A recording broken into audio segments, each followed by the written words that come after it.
বাহু দাঙি ওপৰলৈ হাত কৰি মানে ঢোল কোবাই তেওঁ সেই যুক্তিটোক খণ্ডন কৰি দিব লাগে কৈছে যে কৰিব পাৰিবই, ঈশ্বৰে আমাক ৰক্ষা কৰিবই। আৰু এই কথাটো আমাৰ সুদৃঢ় বিশ্বাস। গতিকে এই কথাটো আমি প্ৰতিপন্ন কৰিব লাগিব।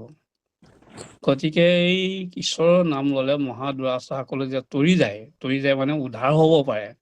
এইটো কেনেকুৱা মানে এটা দৃশ্য বুলি কৈছে, চিত্ৰ মানে দৃশ্য। গতিকে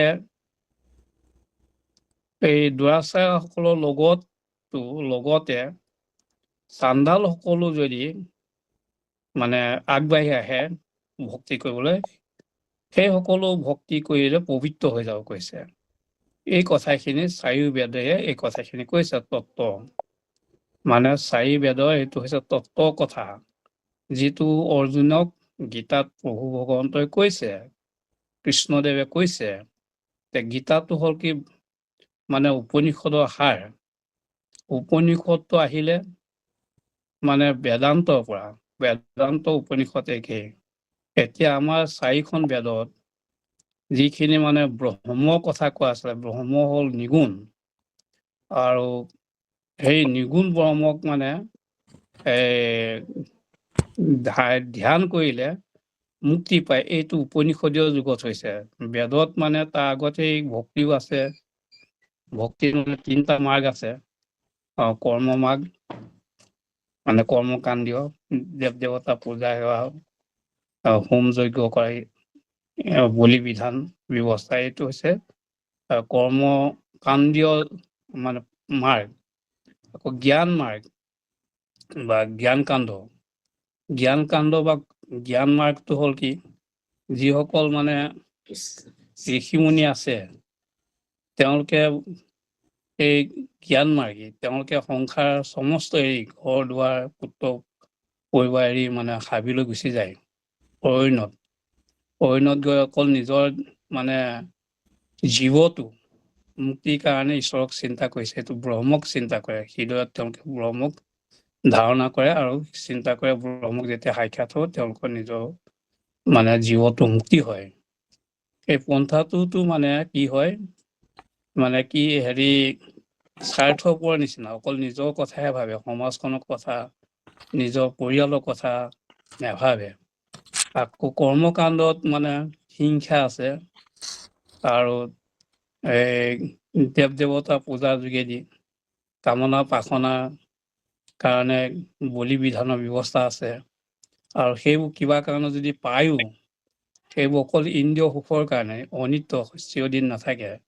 তাৰ পৰা মানে ৰোগ ইত্যাদিহে হ'ব পাৰে। গতিকে এই 2টা মাৰ্গৰ যোগেদি মানুহৰ যেতিয়া সহজে মুক্তি নহয়, এই কথাটোক মানে প্ৰতিপন্ন হোৱাৰ কাৰণে এই গীতাত যেতিয়া অৰ্জুনক এই গোটেই কেইটা মানে জ্ঞান যুগ, ভক্তি যুগ, এনেকে গোটেইখিনি আহি 18 অধ্যায়ত 64 নম্বৰ মানে শ্লোকত কৈ দিলে যে সৰ্বধৰ্ম পৰিত্যাজ্য মাম একং শৰণ ভজ, অহম তাম সৰ্ব পাপে ভো মুখ্যস্বামী মা শুচ। মানে ইয়াত পাছত কব এই কথাটো। গতিকে সেই কথাখিনি অৰ্জুনক কৃষ্ণই কৈছে। গীতা সেইটো হৈছে তত্ত্ব কথা। কৃষ্ণ আগবঢ়াওকচোন।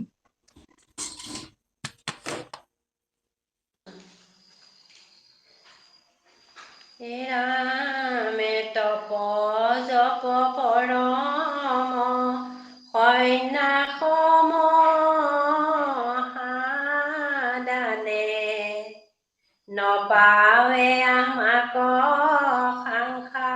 সাংখ্য যুগত জ্ঞানে, কেৱল ভকতি মাত্ৰ মোক কৰৈ বৈশ্য, কহিলো ধৱ ইটো তোমাতৰ ৰহস্য। জগতৰ ধৰ্ম কৰ্ম কৰোঁ সকলে মোক আত্মা বুলি যিটো জানে যোগ বলে তথাপি পবিত্ৰতাৰ অনুহিত অনুচিত নেৰাই মৃত্যু ভয় জ্ঞানী কৰ্মী কদাচিত কৃষ্ণ কৃষ্ণ কৃষ্ণ দুটামান পুতত গৈ থাকিব বাৰু কৃষ্ণ এতিয়া কলে যে তপ জপ পৰম সন্যাস মহাদান আৰু সাংখ্য যুগৰ যিটো তত্ত্ব জ্ঞান এইবিলাক একোটাহত পদ্ধতি কৃষ্ণক মানে উপাসনা কৰা কৃষ্ণক পাব পৰা বা মুক্তি পাব পৰা তপ কৰে কিছুমানে নাম জপ কৰে কিছুমানে সন্যাস হয় ঘৰ দুৱাৰ এৰি পেলাই একেবাৰে মানে লোভ মোহ ত্যাগ কৰি অৰণ্যলৈ গুচি যায় কিছুমানে মহাদান দিয়ে কৰ্ণ নিচিনাকে কিছুমানে দেহটোকেই দি দিয়ে কিছুমানে টকা পইচা ধন দৌলত যিমান য'ত আছে ৰাজ্য পৰ্যন্ত দান দি দিয়ে এইবিলাক মহাদান আৰু কিছুমানে কি সাংখ্য যুগ কপিল দেৱৰ যুগে সাংখ্য যুগ প্ৰৱৰ্তন কৰিছে যে তাৰো সেই সাংখ্য যুগৰ মাজেদিও ঈশ্বৰক পাব পৰা পদ্ধতি আছে এই সমস্তখিনি মানে আচৰণ কৰাৰ পাছতো মানে তেওঁলোকে কৃষ্ণক নাপাই কৈছে আমাক মানে কৃষ্ণই উদ্ধৱক কথাটো কৈ আছে মানে সেয়া উদ্ধৱ তপ জপ মহা দান সন্যাস তত্ত্ব যুগৰ মাজেদি আৰাধনা কৰা সকলেও মোক নাপাই কৈছে কেৱল ভক্তিহে মোক বৈশ্য কৰে কৈছে ভক্তি নকৰিলে বৈশ্য নহওঁ মই ভকতিহে বৈশ্য হওঁ গতিকে এই পৰম ৰহস্য কথাটো তোমাক কলো ৰহস্য মানে নজনা নুশুনা কথা আনে কোনো আগতে নাজানে সেইটো ৰহস্য কোনোৱে নজনা নুশুনা কথাখিনি মই তোমাৰ আগত কলো এতিয়া এই যশোদাই যেতিয়া কৃষ্ণক খেদি গৈছিলে দধিবিলাক যেতিয়া ভাঙিছিলে বান্দৰক খুৱাইছিলে নষ্ট কৰিছিলে তেতিয়া আনি সেই ওৱালে কঁকালে বান্ধিবলৈ যত্ন কৰোঁতে 2 আঙুল নাতে গতিকে এতিয়া যশোদা আছিলে এগৰাকী ভক্তি মাতৃ তেওঁ কঠোৰ শ্ৰম দেখি তেওঁ যেতিয়া গৰ্ব অহংকাৰ ছেদ হৈ গৈছিলে মায়া মমতা তেতিয়া সেই বন্ধন ললে তেওঁ ভক্তিৰ যোগেদিহে সেই মানে কৃষ্ণৰ ওৱালে কঁকালে বান্ধন লৈ ললে নিজেহে এই তেনেকে বৈশ্য হয় গতিকে সেইকাৰণে কৈছে ভকতিয়ে মোক অকল বৈশ্য কৰিব পাৰে গতিকে ধৰ্ম কৰ্ম যিমানখিনি জগতত আছে কিছুমানে ধৰ্ম কৰে কিছুমানে কৰ্ম কৰে ধৰ্ম মানে এতিয়া আপোনাৰ কোনোবা বিপদত পৰিছে আপুনি বিভিন্ন ধৰণৰ সহায় কৰি তেওঁক উদ্ধাৰ কৰিছে সেইটো ধৰ্ম হ'ব আমাক কয় যে গুণ নহলেও ধৰ্ম হ'ব এই মানুহজন মানে বিপদত পৰি আছে তুমি কিবা এটা দি দিয়াচোন টকা পইচা দি দিয়া ধৰ্ম গুণ নহলেও ধৰ্মহে হ'ব সেইটো হৈছে ধৰ্ম মানে পুণ্য অৰ্জন কৰা এটা ব্যৱস্থা কৰ্ম মানে এতিয়া আমাৰ এইবিলাক কৰ্মকাণ্ডীয় বিভিন্ন দেৱ দেৱতা পূজা সেৱা কৰা কামনা বাসনা পূৰ কৰা বলি বিধান দিয়া ক্ষুদ্ৰ দেৱতা পূজা কৰা এইবিলাক হ'ল কৰ্ম এনেকুৱা যিমান য'ত আছে সেই সকলোৱে কৰিলেও আৰু যোগ বলে মানে যোগ বল মানে কি হয় তেওঁলোকে ধ্যান কৰে ঈশ্বৰকে চিন্তা কৰি থাকে যে আমাৰ হৃদয়ত মানে প্ৰভু ভগৱন্ত আত্মাৰূপে আছে আত্মাই আমাক চলাই আছে আমাক মানে চেতনা শক্তি দি আছে এই কথাটো জানিলেও কিন্তু যদিহে তেওঁ ভক্তি নাথাকে তেতিয়াহ'লে সেই তেওঁ তনু তেওঁ দেহটো চিত্ত তেওঁ হৃদয়খন পবিত্ৰ নহয় কৈছে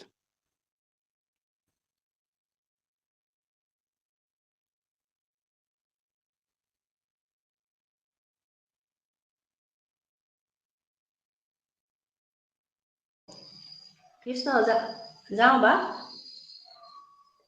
হয়, কৃষ্ণ এনেই মানে এৰি গৈছে। হয় হয়, গতিকে এতিয়া এই সকলৰ মৃত্যু ভয় নুগুচে কৈছে, যিসকল জ্ঞানী, যিসকল মানে হাবিত গৈ মানে অকল ব্ৰহ্মক চিন্তা কৰি থাকে, নিজৰ আত্মা জীৱটো মানে মুক্তিৰ কাৰণে, কৰ্মী যিসকলে দেৱ দেৱতা পূজা সেৱা কৰি মানে ধৰ্ম আচৰণ কৰে, যিমান যি কৰিলেও তেওঁলোকে মৃত্যু ভয়টো নেৰাই। মৃত্যু ভয়টো মানে কি? এতিয়া আমাৰ দেহটোৱে মৰে, আমাৰ দেহটো মৰে, জীৱটো নমৰে। জীৱটো গতি আছে, ঊৰ্ধ্ব গতি, অধোগতি। যদি আমি ভক্তি কৰোঁ, তেতিয়াহ'লে আমাৰ দেহটো, জীৱটো ঊৰ্ধ্ব গতি হ'ব। ঊৰ্ধ্ব গতি মানে বৈকুণ্ঠত পাবগৈ। এবাৰ কিবা কাৰণত আমি বৈকুণ্ঠ যেতিয়া পাওঁগে, এই পাঁচটা মুক্তি আমি লৈ তাৰে যিকোনো এটা যদি আমি মুক্তি লাভ কৰিব পাৰোঁ, এই ভক্তি বলত আমি বৈকুণ্ঠলৈ গ'লে আমি এই পৃথিৱীলৈ আকৌ জন্ম ধৰিবলৈ আহিব নালাগে আৰু। তেওঁ সেই ঈশ্বৰৰ ওচৰতে থাকি সংসাৰৰ দুখ কষ্ট নিকা এইবিলাকৰ পৰা তেওঁ আহিব নালাগে। তেওঁ মৃত্যু মানে জন্ম হ'লে মৃত্যু হ'ব, তেওঁ মানে মৃত্যুয়ে নহয় আৰু, মানে জন্ম যেতিয়া নহয় ঘূৰি আহিব নালাগে, তেওঁ মৰিম বুলি ভয়ে নাথাকে। কিন্তু বাকী যিসকলে জ্ঞানী কৰ্মীসকলে যিখিনি কৰ্ম কৰে, তেওঁলোকে মুক্তি নাপায়। মুক্তি নাপালে তেওঁলোকে ব্ৰহ্মলোকলৈকে যাব পাৰে, আহি পেলাই হয় মানুহ হ'ব পাৰে, নিজৰ কৰ্ম ফল অনুযায়ী বিভিন্ন যোনিত জন্ম লাভ কৰিব পাৰে। তৃণতৰুৰ পৰা আৰম্ভ কৰি পশু পক্ষী জীৱ জন্তু ইত্যাদি বা মানুহৰো জন্ম হ'ব পাৰে। এই জ্ঞানী কৰ্মীসকলে মানে সেই মৃত্যু হয়, তাৰমানে মৃত্যুটো জন্ম নোহোৱা এটা ব্যৱস্থালৈ যাব নোৱাৰে। আৰু জন্ম হ'লে মৃত্যু হ'বই আৰু, সেইটো কাৰণে এইটো মৃত্যু ভয় নুগুচে বুলি কৈছে, এৰাব নোৱাৰে। কৃষ্ণ আগবাঢ়ক। কৃষ্ণ প্ৰেম ভকতিৰ চিন শুনি উদ্ধৱ হৰি হৰি বোলন্তে লোটক যায় শ্ৰৱে মোৰ কথা শুনন্তে শৰীৰৰ মানসিত জানা তাৰ পৰম পবিত্ৰ ভৈল চিত প্ৰেমেন্দ্ৰ বৈচিত্ৰ আতি গদ গদ বাণী কটু হাসৈ কটু কান্দৈ মোক প্ৰিয় মানি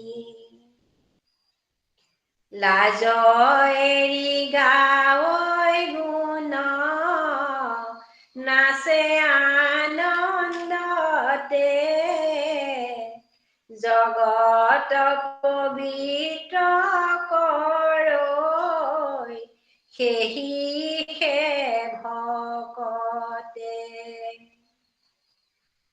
কৃষ্ণ। কৃষ্ণ এতিয়া ঈশ্বৰক মানে পাবলৈ হ'লে, বৈকুণ্ঠত আমি যাবলৈ হ'লে কৃষ্ণৰ লগত আমাৰ প্ৰেম ভক্তি হ'ব লাগিব কৈছে। প্ৰেম ভক্তিনো কেনেকুৱা লক্ষণ আছে, কেনেকে প্ৰেম ভক্তি হৈছে বুলি আমি জানিব পাৰিম? সেই কথাটো কৈছে যে তাৰ কি কি চিন ওলাব, আমি যে প্ৰেম ভক্তি কৰিছো, এই কথাটো আমি কিহত চিনি পাম? তাই কৈছে, যেতিয়া উদ্ধৱ কোন কৈছে যে প্ৰেম ভক্তিনো চিন মুকাম কেনেকুৱা হ'ব? যে যদি হৰি হৰি কৰে, ঈশ্বৰৰ নাম লওঁতে যাৰ চকু পানী নিগৰি যায়, চকু পানী ওলাই, আৰু মোৰ কথা শুনোতে যাৰ শৰীৰত মানে আনন্দই ৰিম ৰিম কৰে, গোটেই তলুৱাৰ পৰা মূৰলৈকে আনন্দই হিৰহিত হয়, আৰু সেইজনে কি হয়, তেনেকুৱা যদি আমি কয়, আমাৰ চকুলো বৈ যায়, আমাৰ আনন্দত মানে শৰীৰটো ৰোমাঞ্চিত হৈ যায়, হিৰোহিত হৈ যায়, পুলক বা আৱেগিক হৈ যায়। আৰু সেইজনে তেতিয়া চিত্ৰটো পবিত্ৰ হ'ল বুলি জানিব লাগে। আমাৰ চিত্ৰটো ঈশ্বৰ থাকে। আমাৰ মনৰ 4টা ভাগ আছে, মন, বুদ্ধি, অহংকাৰ আৰু চিত্ত। সেইটো চতু অন্তঃকৰণ বুলি কোৱা হয়। গতিকে এই যিটো চিত্ৰটোতে আমাৰ বসুদেৱৰ বসতি স্থান। চিত্ৰটোক হৃদয় বুলিও কোৱা হয়। এই চিত্ত বা হৃদয়তে আমাৰ ভাৱ মানে উৎপন্ন হয়। আৰু এই ভাৱবিলাক আমাৰ যদি আমাৰ চিত্ৰটো পবিত্ৰ হৈ থাকে, তেতিয়াহ'লে ভাল ভাৱো উদয় হয় আৰু ভাল কামখিনি আমি কৰি আমাৰ কল্যাণ হ'ব বা আমি শেষত মানে ভক্তিৰ যোগেদি মুক্তি পাব পাৰোঁ। গতিকে সেই তেনেকুৱা ধৰণে ঈশ্বৰৰ নাম লোৱাৰ পাছতেহে এই চিত্ৰটো শুদ্ধ হৈ যাব কৈছে। যেতিয়া তেওঁ প্ৰেমে গোটেই দেহটো মানে হিৰোহিত হৈ যাব, তেতিয়া তেওঁ মানে কি হ'ব, চিত্ৰটো দবি যাব, গলি পমি যাব। মানে তেওঁ বেয়া চিন্তা ভাৱনাবিলাক গলি পমি চকু পানী ওলাই যাব। তেওঁ মাতটো মানে গদগদ হৈ যাব, মানে থুকাথুকি হ'ব। আমাৰ অতি যেতিয়া আনন্দ হয়, আমি কথা আমাৰ নোলায়, মানে থুকাথুকি হৈ যায়। আমাৰ খুব মানে সুখ হ'লেও মানে দুখ অত্যন্ত আমি বেজাৰ লাগিলো, দুখ লাগিলেও আমাৰ মাতটো থুকাথুকি হৈ যায়। ঈশ্বৰৰ প্ৰতি প্ৰেম ভাৱ হ'লেও আমাৰ চিত্ৰটো যেতিয়া ডুবি যাব, তেতিয়া আমাৰ সেই মাতটো থুকাথুকি হৈ যাব। আৰু তেতিয়া কেতিয়াবা হাঁহিব, কেতিয়াবা কান্দিব। কৃষ্ণই মোৰ আটাইতকৈ প্ৰিয়, এই ভাৱটো যেতিয়া মনত আহিব, কেতিয়াবা খলখলকৈ হাঁহিব, কেতিয়াবা চিঞৰি চিঞৰি কান্দিবও পাৰে। এই আৱেগবিলাক উঠলি যাব কৈছে। সেইধৰণে মানে লাজ কাজ তেতিয়া আহিব আৰু তেতিয়া কৃষ্ণৰ নাম গাব, আনন্দত নাচিব। আৰু সেই তেনেকুৱা যদি অৱস্থাত ভকতজন যাব পাৰে, সেই ভকতজনেহে জগতখন পবিত্ৰ কৰিব পাৰিব। গতিকে আমি এই পৰ্যায় পাবলৈ হ'লে আমি কষ্ট কৰিব লাগিব। আমাৰ বেয়া ভাৱ, চিন্তা, কপট, দুৰাচাৰী এইবিলাক মানে ব্যৱহাৰ পাতি ত্যাগ কৰি সদাচাৰ, নীতি সদাচাৰ ৰক্ষা কৰা, সদায় ভাৱ চিন্তাবিলাক আমি সৎ পথত যোৱা, এইবিলাকলৈ আমি মানে যত্ন কৰিব লাগিব। আমাৰ মনবিলাক ভাল বেয়া কৰা মানে প্ৰকৃতিৰ 3টা গুণ আছে, সতগুণ, ৰজগুণ, তমগুণ। আমাৰ চবৰে থাকেই আৰু বিশ্বব্ৰহ্মাণ্ডত যিমান জীৱদেহ আছে, মানে প্ৰভু ভগৱন্তই মানে প্ৰকৃতিৰ যোগেদি সৃষ্টি কৰিছে। প্ৰকৃতি হ'ল 3 গুণময়ী, সত, ৰজ, তম। এই 3টা গুণ থাকে আৰু সেই তাৰ পৰা আমাৰ সকলোৱে দেহত বিশ্বব্ৰহ্মাণ্ডত যিমান জীৱদেহ আছে, এই সত, ৰজ, তম গুণত আমি আবদ্ধ হৈ আছো। গতিকে এই গুণবিলাকৰ যোগেদি আমাৰ কৰ্মবিলাক হয়। আমাৰ চিত্ৰত মানে ভাৱবিলাক উদয় কৰায়। মানে ৰজগুণে আমাক মানে বহুত অহংকাৰী কৰে। আমাৰ যশ খ্যাতি প্ৰচাৰ হোৱাৰ কথা ভাবোঁ, টকা পইচা হোৱাৰ কথা ভাবোঁ, আৰু আমাৰ মানে বংশ পৰিয়াল বৃদ্ধি হোৱা, ধন বল, জন বল, এনেকে যশপ্ৰিয়, এইবিলাক যদি আমাৰ হয়, আমি মহা অহংকাৰী হৈ যাব পাৰোঁ। অহংকাৰ থাকিলে আমাৰ চিত্ত শুদ্ধটো নহয়। তেনেকে তমোগুণ হ'লে মানে আমাৰ নিদ্ৰা হ'ব, আলস্য হ'ব, আমি মানে আনৰ ভালটো বেয়া পাম, কেতিয়াও আমি মানে ভাল চিন্তা চৰ্চা কৰিব নোৱাৰোঁ। গতিকে এইবিলাক হ'ল তমোগুণৰ যোগেদি। কিন্তু সৎ গুণে আকৌ আমাক ধৰ্মীয় ভাৱ চিন্তা, ভাল কথা ভাবিবলৈ আমাক লৈ যায়। আৰু সেই সৎ গুণটো আকৌ গৈ পেলাই আমি ইমান মানে পবিত্ৰ কৰিব লাগে যে শুদ্ধ সৎগুণী হ'বগৈ লাগিব। এই সৎগুণটোত মানে আমাৰ তমোগুণ আৰু ৰজোগুণ মিহলি হৈ থাকে। তাৰমানে তমোগুণ, ৰজোগুণটো নিলগাই পেলাই অকল শুদ্ধ সদ্গুণ যদি আমি ল'ব পাৰো, তেতিয়া আমাৰ চিত্তটো আনন্দিত হ'ব আৰু তেতিয়া আমি এই ধৰণে প্ৰভুগন্তৰ গুণ গীত গাই আনন্দত মজি থাকিব পাৰো আৰু তেতিয়া আমাৰ চিত্তটো শুদ্ধ হ'ব আৰু শুদ্ধ পবিত্ৰ হ'ব। সেই ভকতসকলে জগতখন উদ্ধাৰ লাগি প্ৰেম উপজিল যাৰ মনে নেৰু তাৰ হৃদয়ক সখী সৰ্বক্ষণে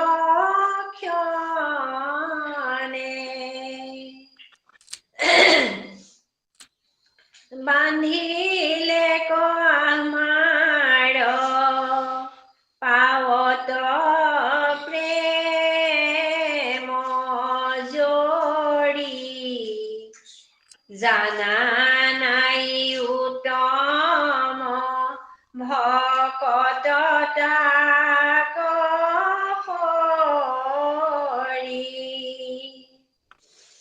ৰাম পৰম শ্ৰদ্ধায়ে যিটো ভজন্ত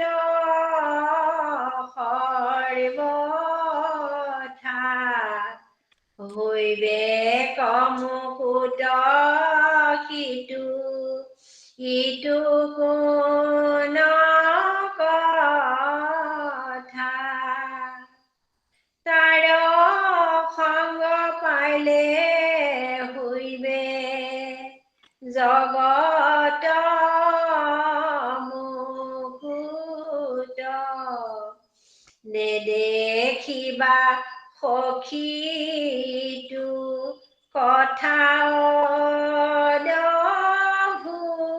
অদ্ভুত কৃষ্ণ। কৃষ্ণ। এতিয়া কৈছে যিসকলৰ মনত মোৰ প্ৰতি প্ৰেম উপজিলে কৈছে, সেইজনৰ হৃদয়খন মই এৰি নাযাওঁ কৈছে। কোনোদিনে নাযাওঁ কৈছে, মই সদায় থাকো তেওঁৰ হৃদয়ত আৰু তেনেকে প্ৰেমৰ জৰিয়তে মোক বান্ধি পেলালে কৈছে। আৰু সেইজন ভকত সমান আৰু উত্তম ভকত নাই আৰু কৈছে। গতিকে তেনেধৰণে আমি উত্তম ভকত হবলৈ হ'লে এনেকে